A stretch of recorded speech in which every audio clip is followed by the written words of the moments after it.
चले, दुनिया में जितने भी किस्म की सरकारें होती हैं, सभी किस्म के सरकारों में दो प्रकार के कार्यपालिका होता है। कितने प्रकार का? दो प्रकार का कार्यपालिका होता है। समझ रहे बात को? एक को कहते हैं अस्थायी कार्यपालिका और दूसरे को कहते हैं अस्थायी कार्यपालिका। आज आप लोगों को मैं यही बताऊंगा, क्योंकि आपके चैप्टर में यह दिया हुआ कि अस्थायी कार्यपालिका, लेकिन हमने बोर्ड में यहां पर अस्थायी और अस्थायी दोनों के बारे में बता रहा हूं। वो इसलिए, अगर मैं सिर्फ अस्थायी कार्यपालिका को बता दिया तो आप इसे तो समझ जाएंगे, लेकिन अस्थायी कार्यपालिका को नहीं समझ पाते।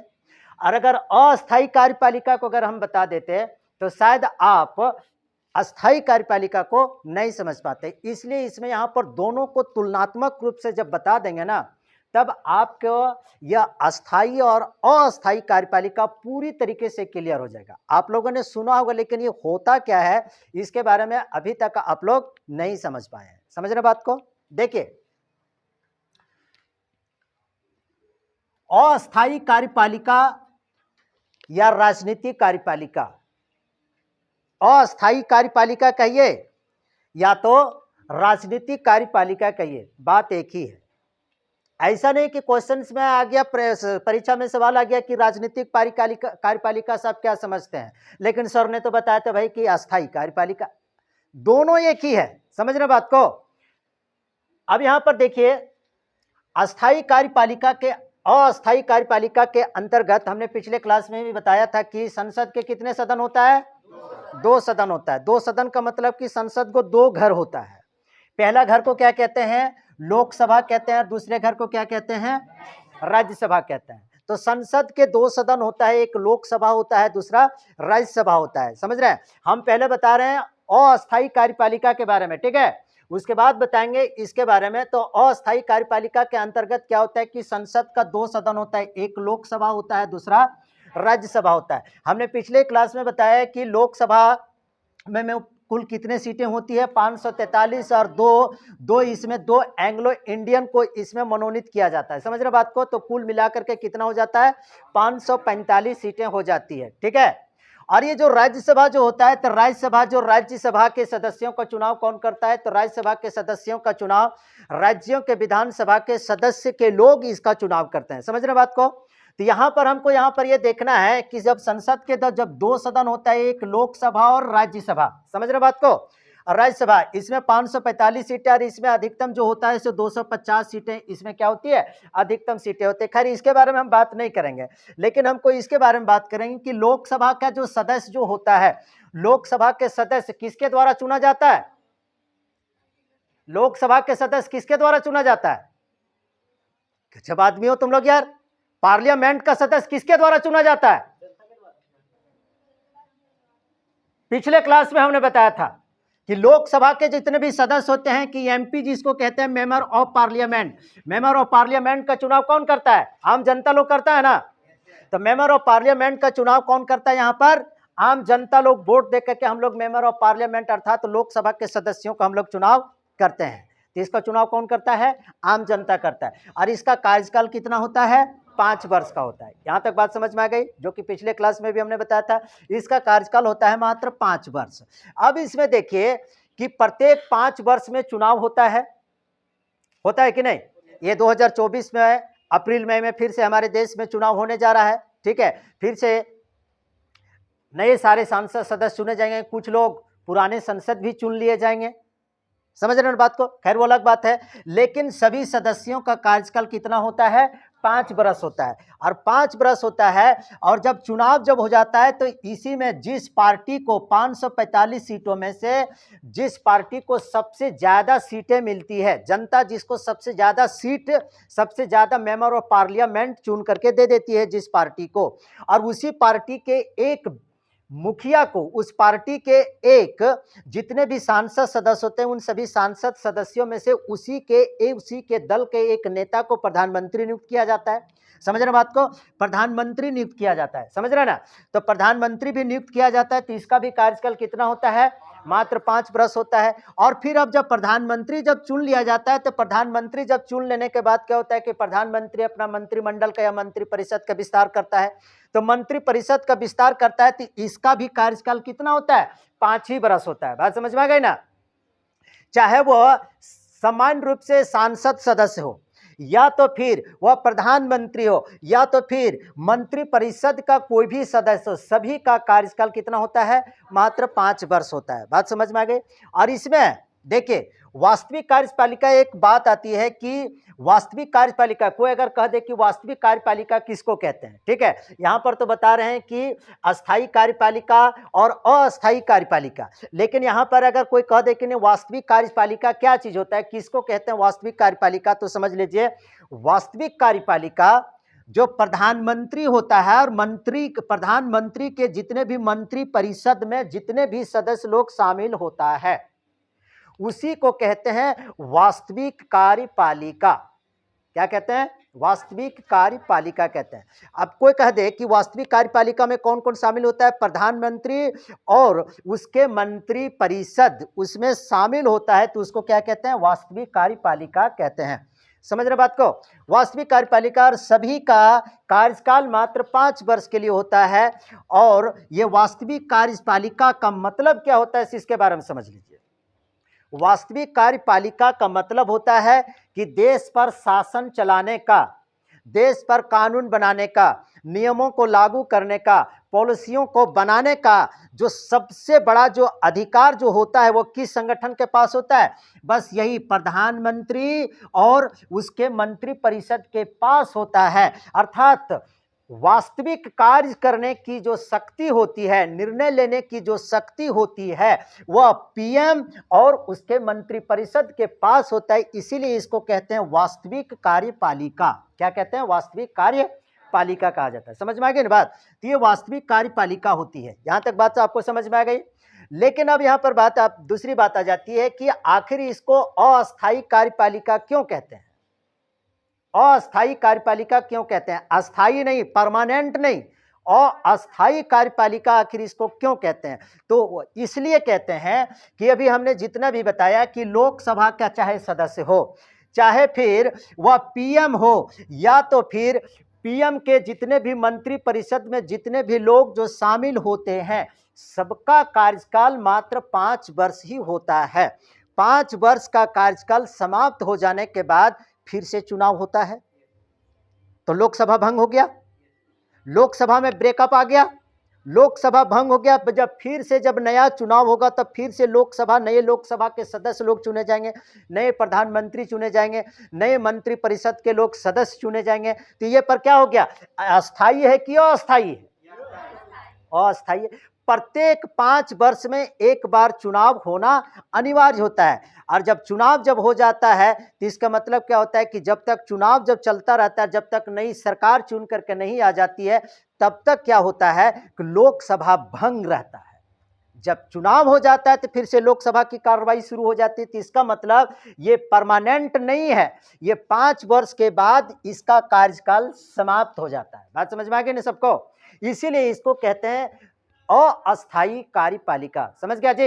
अस्थायी कार्यपालिका इसलिए कहते हैं क्योंकि इसमें जितने भी लोग होते हैं उसका कार्यकाल मात्र 5 वर्ष का होता है। अब 5 वर्ष के पहले भी सरकार गिर सकती है। अगर संसद में, लोकसभा में अगर सरकार ने बहुमत, अगर मैंडेट अगर खो दिया, मैंडेट उसके सरकार के पक्ष में नहीं है, तो 5 वर्ष के पहले भी सरकार गिर सकती है और चुनाव हो सकता है। या तो फिर नहीं, क्या हो सकता है कि सरकार पूरा कार्यकाल पूरा करने के बाद फिर से नए फ्रेश चुनाव, जिसको आम चुनाव कहते हैं, उस आम चुनाव के बाद फिर से नई सरकार, नए संसद के सदस्य लोग चुन करके आएंगे। किसी भी परिस्थिति में कहने का मतलब लोकसभा भंग होता है। कितने सालों में? 5 सालों में। एक बार जब चुनाव होता है तो फिर लोकसभा 5 साल के बाद वह भंग हो जाता है, मतलब यह परमानेंट नहीं है, इसलिए इसको कहते हैं अस्थायी कार्यपालिका। अस्थायी कार्यपालिका को क्या कहते हैं? राजनीतिक कार्यपालिका। बात समझ में आ गई ना? राजनीतिक कार्यपालिका। क्लियर? समझ? कोई डाउट किसी को? समझ में आ गया ना? अब यहां पर देखिए, यहां पर जितना भी नेता लोग हैं, यहां पर जितना भी नेता लोग हैं, इन सभी नेताओं का परीक्षा यहां तक संसद के सदस्य तक, लोकसभा तक कौन पहुंचाता है? हम लोग परीक्षा लेते हैं ना। नेतमैन का परीक्षा हम लोग ने लेते हैं जी। क्या हम लोग वोट देते हैं? मतलब हम लोग परीक्षा लेते हैं, तब वो जीतता है, तब जाकर के वहां पर फिर वो बैठता है। लेकिन अस्थायी कार्यपालिका जो है, अस्थायी कार्यपालिका कहिए या नौकरशाही कहिए या प्रशासनिक कार्यपालिका कहिए, बात एक ही है। समझ रहे बात को? शब्दों पर ध्यान दीजिएगा। अस्थायी कार्यपालिका कहिए या नौकरशाही कहिए या प्रशासनिक कार्यपालिका कहिए, जो प्रशासन को संभालता है। आइए अब जानते हैं इसके अंतर्गत क्या होता है। इसके अंतर्गत एक संघ होता है, एक संगठन होता है जिसका नाम है UPSC, union public service commission. Hindi में कहते हैं संघ लोक सेवा आयोग। अस्थायी कार्यपालिका के बारे में बता रहे हैं, ठीक है? UPSC, union public service commission, अर्थात संघ लोक सेवा आयोग। ये किन किन पदों पर यह संगठन जो है, यह आयोग, ये जो कमीशन है, किन किन पदों पर यह नियुक्ति करता है? तो ये बड़े बड़े अफसरों की नियुक्ति करता है। जैसे आईएएस की परीक्षा ये लेता है। कौन? यूपीएससी आईएएस की परीक्षा लेता है, आईपीएस की परीक्षा लेता है और आईएफएस की परीक्षा भी लेता है। समझ रहे बात को? इसका मतलब आईएएस का मतलब कि भारतीय प्रशासनिक सेवा के जितने भी सारे जो ऑफिसर पदाधिकारी की जो भर्ती होती है, इसकी परीक्षा ये संघ लेता है। समझ रहे बात को? और IPS, Indian public service, Indian police service, मतलब कि भारतीय पुलिस सेवा के जितने भी सारे पदाधिकारी होते हैं, बड़े बड़े अफसर होते हैं, इसकी भी परीक्षा कौन लेता है? यूपीएससी लेता है। आईएफएस, भारतीय वन सेवा के भी जितने भी सारे पदाधिकारी होते हैं, और भी बहुत है छोटे छोटे, तो क्या होता है, इन सबों की भी परीक्षा ली जाती है। किस संघ के द्वारा? यूपीएससी एक संघ है, इस यूपीएससी के द्वारा लिया जाता है। बात समझ में आ गई? क्या इन सभी आईएएस को, आईपीएस को, आईपीएस को हम लोग वोट दे करके भर्ती करते हैं क्या? हम लोग वोट दे करके हम लोग इसकी परीक्षा लेते हैं, लेकिन इसकी परीक्षा कौन लेता है? यूपीएससी लेता है। समझ रहे बात को? अब यहां पर जो है, इसको अस्थायी कार्यपालिका इसलिए कहते हैं कि जब यूपीएससी जिस भी कैंडिडेट को सिलेक्शन करता है, भर्ती करता है, एक निश्चित आयु वर्ष तक वह सेवा प्रदान करता है। एक निश्चित आयु वर्ष तक, 50 वर्ष, ये क्या हो सकता है? ये 50 वर्ष तक हो सकता है, 60 वर्ष तक लोग नौकरी करते हैं कि नहीं करते हैं? जब एक बार जब भर्ती होता है, तो इसके मतलब ये अस्थायी है कि नहीं है? अस्थायी है कि नहीं? कि एक बार भर्ती हो गया, एक बार सिलेक्शन हो गया, तो फिर उसको कोई हटाने वाला नहीं है। तो इसके मतलब कि अस्थायी कार्यपालिका या नौकरशाही कार्यपालिका या प्रशासनिक कार्यपालिका क्या होता है? इसके अंतर्गत यूपीएससी, जो संघ लोक सेवा आयोग जो है, बहुत सारी परीक्षाओं को वह कंडक्ट करती है। ठीक है, अर्थात उसको कंडक्ट करती है, संचालन करती है। जैसे आईएएस का हो गया, आईपीएस का हो गया, आईएफएस का होगा। इन सभी क्षेत्रों में जितने भी सारे पदाधिकारियों की ये जो नियुक्ति करता है, वो एक निश्चित आयु वर्ष तक के लिए करता है, 50 से 60 वर्ष तक। समझ रहे ना? जो एक बार भर्ती हो गई थी, इतने सालों तक वह कार्य करता है, कि इसका मतलब ये परमानेंट है, बिल्कुल अस्थायी है। ये बात दोनों को समझ में आ गई। अब यहाँ पर कहने का मतलब ये हो गया कि यहाँ पर जो भर्ती होती है, इसकी परीक्षा ये लेता है, लेकिन यहाँ पर लोकसभा में जो भर्ती करते हैं, उसकी परीक्षा कौन लेता है? हम लोग लेते हैं। समझ रहे बात को? हम लोग जिसकी परीक्षा लेते हैं, तो उसका काम करने का, उसका कार्यकाल मात्र 5 वर्ष का, और ये जो परीक्षा लेता है, तो उसका कार्य करने का कम से कम 50 से 60 साल का अवश्य होता है। इसलिए ये परमानेंट है और ये इरेगुलर है, अर्थात यह अस्थायी कार्यपालिका कह सकते हैं, या नौकरशाही कार्यपालिका कर सकते हैं, या प्रशासनिक कार्यपालिका कह सकते हैं। इसको, जिसकी परीक्षा आम जनता लोग वोट दे करके जो लेता है, जिसको भर्ती करता है, जिसको हम लोग एमपी बनाते हैं, प्रधानमंत्री बनाते हैं, उसका कार्यकाल मात्र हम लोग 5 वर्ष देते हैं और 5 वर्ष के बाद अगर वह अच्छा तरीके से अगर काम धंधा करता है तो फिर से उसको पास करके वोट लेकर के भेज देते हैं। भेजते हैं कि नहीं भेजते हैं? तो इसीलिए इसको कहते हैं अस्थायी कार्यपालिका। मोटा मोटी तौर पर अस्थायी कार्यपालिका के अंतर्गत सारे जितने भी सारे नेता लोग हैं, अगर पेचीदा अगर आप नहीं समझ पा रहे हैं तो कहने का मतलब अस्थायी कार्यपालिका या राजनीतिक कार्यपालिका के अंदर जितने भी सारे जो राजनेता लोग हैं, ठीक है, उन सबों को कहेंगे क्या? अस्थायी कार्यपालिका, क्योंकि उसका कार्यकाल 5 वर्ष। उसके बाद फिर तो हमारे पास तो आइबे करोगे, हम तो परीक्षा तो लेबे करेंगे भैया, हम पास करेंगे तब ना तुम वहां पर भेजेगा, तुम तभी ना तुम जाएगा, नहीं तो नहीं जा सकता है। लेकिन यहां पर ये जो एक बार परीक्षा ले लिया, सिलेक्शन लिया, तो 50-60 साल तक बल्ले बल्ले एकदम क्या। इसलिए इसको कहते हैं अस्थाई और इसको बोलते हैं अस्थाई। अब यहां पर बात समझिए, ये किसी भी दोनों भी प्रकार के किसी भी प्रकार की सरकार में अस्थाई और अस्थाई कार्यपालिका होता ही है, किसी भी प्रकार की सरकार में। समझ गए बात को? अब यहां पर मैं एक चीज को और बता रहा हूं कि इन दोनों के बीच अर्थात अस्थाई कार्यपालिका और अस्थाई कार्यपालिका के दोनों के बीच में क्या संबंध है?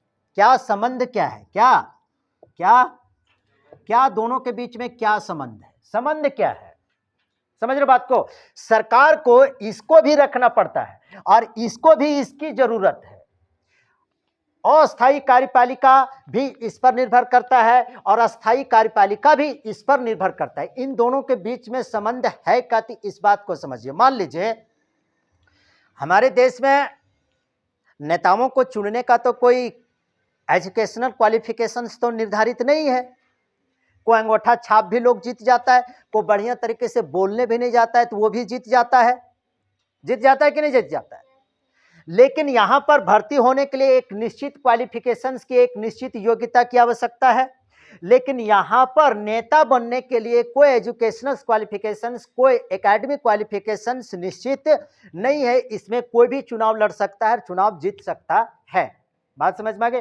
लेकिन मान लेते हैं अब यहां पर कोई क्या हुआ कि एक कोई ऐसा नेता चुन के आ गया, जनता के बीच एक ऐसा नेता चुन करके आ गया जो पढ़ल लिखल है ये नहीं है, पढ़ा लिखल नहीं है, वो अनपढ़ है, या पढ़ा लिखा भी है तो बहुत कम पढ़ा लिखा है। अब इसको कोई पद दे दिया है, मान लेते हैं ये इसको मान लेते हैं कि इसको दे दिया, इसको अगर कानून बनाना है पुलिस पर, पुलिस सुरक्षा पर क्या करना है, इसको कानून बनाना है। ये तो उतने पढ़ा लिखा है नाप जोख करके एकदम, इसको तो कुछ पुलिस के बारे में या भारतीय वन सेवा के या भारतीय पुलिस के बारे में या भारतीय प्रशासनिक सेवा के बारे में तो इसको तो कुछ तो जानकारी है नहीं इसको, क्योंकि बहुत कम पढ़ा लिखा है। तो ये क्या करेगा, ये इसके साथ क्या करेगा, संपर्क करेगा, क्योंकि यही सारी पॉलिसी बताएगा, यही सारा तरीका बताएगा, क्योंकि इन सभी का विशेषज्ञ कहां पर बैठा हुआ है, यहां पर बैठा हुआ है। सारी पॉलिसी, सारे नियम ये सारे लोग बनाएंगे और ये सिर्फ क्या कर देगा, घोषणा कर देगा। पुलिस नेता ने लागू किया था। समझ रहे बात को? तो दोनों को अलग नहीं किया जा सकता है, समझ रहे हैं? इसलिए अस्थाई और अस्थाई कार्यपालिका के बीच भी संबंध होता है। समझ गए बात को? तो इस प्रकार से आज हमने बताया अस्थाई कार्यपालिका और अस्थाई कार्यपालिका के बारे में। आम लोगों के बारे में भी बहुत से लोग ऐसे लोग कह देते हैं, जरा इस बात को मैं आपको बता देता हूं। बहुत से लोग ऐसे कहते हैं कि यार हमारे देश में एक चपरासी की भी नौकरी करने के लिए बड़ी बड़ी डिग्रियां चाहिए, बड़ी तैयारी चाहिए, बड़ी नॉलेज वाले व्यक्ति होने चाहिए, तब उसको एक चपरासी की भी नौकरी मिलेगी, एक सरकारी नौकरी मिलेगी। लेकिन एक ऐसे नेता होते हैं जो बड़े बड़े विभाग को संभालता है, उसके अंडर 10 लाख 20 लाख लोगों की जनसंख्या होता है, उसका नेतृत्व करता है, लेकिन वह बहुत कम पढ़ा लिखा है, उसके बावजूद भी उतना बड़ा वह क्षेत्र को संभालता है, इतनी बड़ी जवाबदेही को संभालता है। लेकिन एक चपरासी एक छोटी सी नौकरी करने के लिए भी आपको बहुत बड़े क्वालिफिकेशंस की आवश्यकता है। ऐसा क्यों? कहते हुए सुना होगा, सारे सरकारी कर्मचारी ऑफिसर लोग पढ़े लिखे होते हैं ना, लेकिन बहुत से ऐसे नेता लोग होते हैं कि पढ़े लिखे नहीं होते हैं, लेकिन उसके बावजूद भी उस अनपढ़ नेता के पास काफ़ी ज़्यादा पावर होता है कि नहीं? काफ़ी ज़्यादा शक्ति होती है। ऐसा क्यों है? तो सुनिए, इसके पीछे एक तर्क है, आप लोगों को मैं बता दे रहा हूं। इसके पीछे एक तर्क है कि किसी भी क्षेत्र में प्रतिनिधित्व करने के लिए, एजुकेशनल क्वालिफिकेशन बहुत मायने नहीं रखता है। समझ रहे बात को? अगर एजुकेशनल क्वालिफिकेशन ही अगर सफलता की अगर गारंटी होती, तो सारे पढ़े लिखे लोग सफल होते हैं, बाकी अनपढ़ लोग, कम पढ़े लिखे लोग किसी भी क्षेत्र में सफल नहीं होता। जो आम जनता की जो समस्या जो होती है, कहां सड़क नहीं है, कहां बिजली नहीं है, कहां पानी नहीं है, कोई पढ़ा लिखा व्यक्ति होगा तो भी वह समझ सकता है, अनपढ़ व्यक्ति होगा तो भी वह समझ सकता है कि भाई ये समस्या है। तो उसके लिए एजुकेशनल क्वालिफिकेशंस की आवश्यकता नहीं होती है। जनता की आवाज को उठाने के लिए वह बहुत पढ़ा लिखा हो, इसकी भी कोई जरूरत नहीं होती है। हमने कह दिया ना कि पढ़ा लिखा ही होना सफलता की गारंटी नहीं है। अब कहने का मतलब, बहुत सारे ऐसे क्रिकेटर लोग हैं जो बहुत कम पढ़ा लिखा है लेकिन सफल है। अगर शिक्षा ही, अगर पढ़ाई लिखाई ही अगर सफलता की गारंटी होती तो हर एक क्रिकेटर, पढ़े लिखे क्रिकेटर ही सफल होता। बॉलीवुड के क्षेत्र में बहुत सारे नेत्री अभिनेता इस प्रकार के हैं जो कम पढ़े लिखे हैं, बहुत से लोग काफी पढ़े लिखे हैं, लेकिन कम पढ़े लिखे होने के बावजूद भी काफी ज्यादा सफल है, क्योंकि वहां पर उसे एजुकेशनल क्वालिफिकेशंस की आवश्यकता नहीं, वहां पर किसी अन्य अभिनय की आवश्यकता, अन्य चीजों की आवश्यकता है, तो वहां पर वह पढ़ाई, उसकी कोई जरूरत का काम नहीं रह जाता है, उसके बावजूद भी वह सफल। अगर ऐसा होता तो सारे पढ़े लिखे लोग ही सफल हो पाता। बहुत सारे ऐसे फुटबॉलर हैं जो कम पढ़े लिखे लोग हैं, उसके बावजूद वह बहुत बड़ा फुटबॉलर है। काहे भैया, तुम तो पढ़ा लिखा नहीं है, तुम काहे सफल हो गया? तो उस खेल को खेलने के लिए पढ़ाई कम रहेगी, नहीं भी रहेगी, तो भी उसके करियर पर कोई असर पड़ने वाला नहीं है। बात समझ में आ रही है ना? उसी प्रकार से राजनेताओं की होती है। राजनेता के लोग जो जनता की जो मुद्दा को जो उठाते हैं, जनता की मुद्दा को जो उठाते हैं, बिजली की, पानी की, सुरक्षा की, नौकरी की, रोजगार की, तमाम तरह की चीजों की मुद्दा को उठाता है। तो एक सामान्य सी व्यक्ति भी इस मुद्दा को समझता है कि इस चीज की कमी है, तो एक पढ़े लिखे व्यक्ति भी इस मुद्दे को समझता है कि इन सारे चीजों की कमी है। इसलिए राजनेताओं के लिए एजुकेशनल क्वालिफिकेशंस अर्थात शैक्षणिक योग्यता पर कोई पाबंदी नहीं लगी, वह कोई भी चुनाव लड़ सकता है। आज से आपकी सबकी शिकायत दूर हो गई ना? शिकायत दूर हो गई ना? इस प्रकार से यहां पर आज हमने बता दिया कि अस्थायी कार्यपालिका क्या होता है और अस्थायी कार्यपालिका क्या होता है। अस्थायी कार्यपालिका के सदस्यों का परीक्षा हम लोग लेते हैं और अस्थायी कार्यपालिका के सदस्यों का परीक्षा यूपीएससी लेता है। ये परमानेंट है, क्योंकि एक बार भर्ती हो जाने से 50 से 60 साल तक वो नौकरी करता है, उसको कोई हटा नहीं सकता है, और यहाँ पर 5 साल में इसको लोकसभा को भंग करना पड़ता है। इसीलिए इसको अस्थायी और उसको अस्थायी कहते हैं। बात क्लियर हो गई? समझ में आ गया ना बात को अच्छी तरह से? कल इस पर मैं बहुत सारा